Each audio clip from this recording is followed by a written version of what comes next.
story. I don't know if you're following the TV show Phenomenon. I'm certainly not. Yes, I did not follow that at one bit. I think I did mention it on the show blog a while back when I think it was called something like America's Top Psychic or something like that. But basically, this is a reality game show, and I'll use the word reality in the loosest possible sense of the word,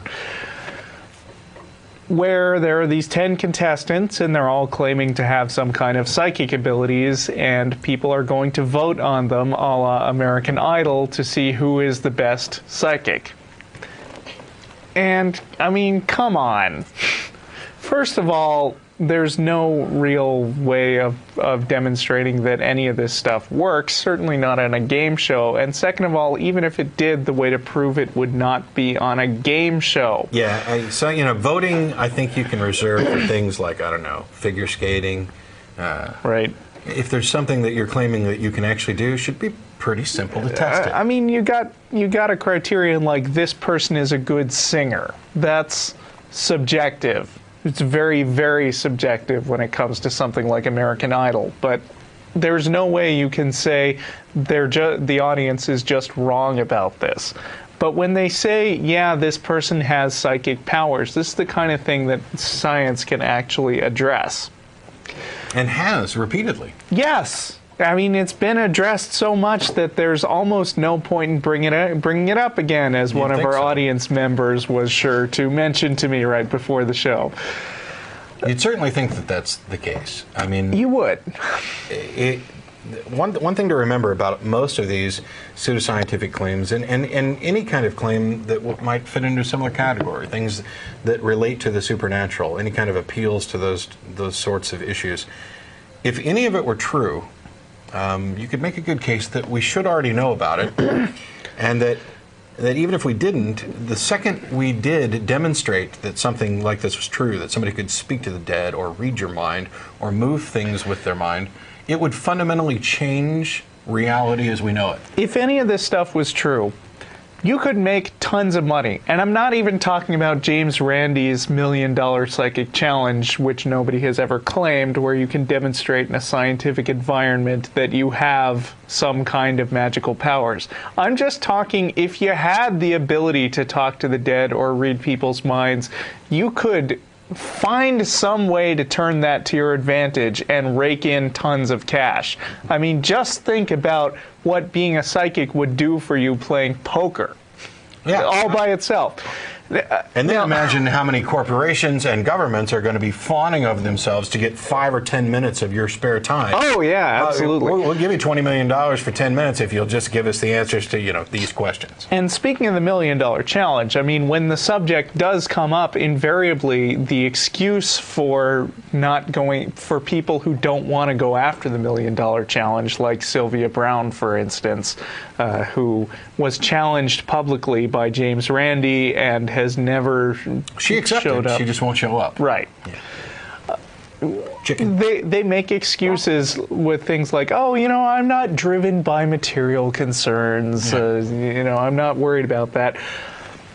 With all the people who claim to be psychic, you cannot tell me that there isn't one person who wouldn't like to get filthy rich. I just don't believe it. Not only that, but if you're not interested in the $1 million for yourself, give it to charity, give it to the hungry, give it to the homeless, give it to somebody who needs it. Sure. You don't have to be using your special talents for your own personal gain. Do it anonymously if you're concerned about the fame. There's good stuff you can do with that money. Yeah, what you're basically doing, and there are some people who literally do this, is claiming that you can fly but refusing to demonstrate it. You're like the kid in high school who's got a girlfriend, but she goes somewhere else, and we've never met. Right. I've got this girlfriend, and she's totally hot in Canada. Yeah, she's awesome.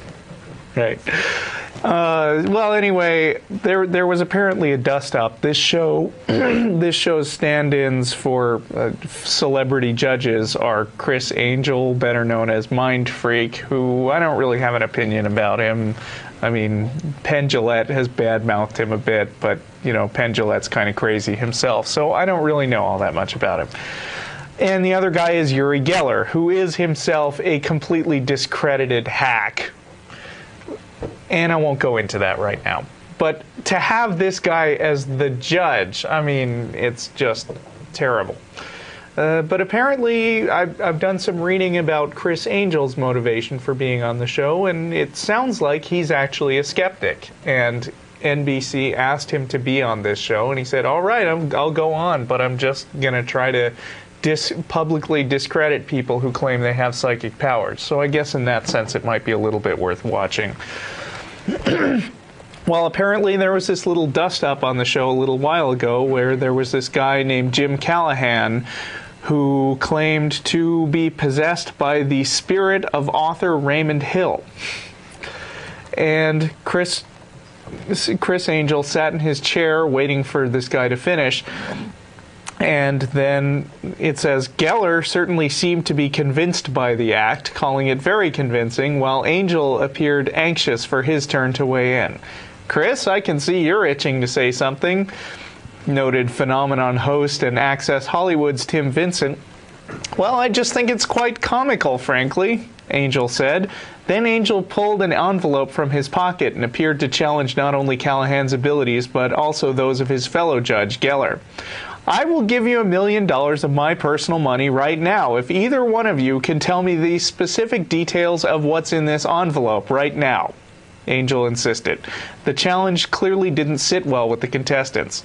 Okay, man, I'll tell you what I will tell you. I find you an ideological bigot, Callahan responded as he made his way toward Angel. Tell me what's in the envelope, Angel kept repeating.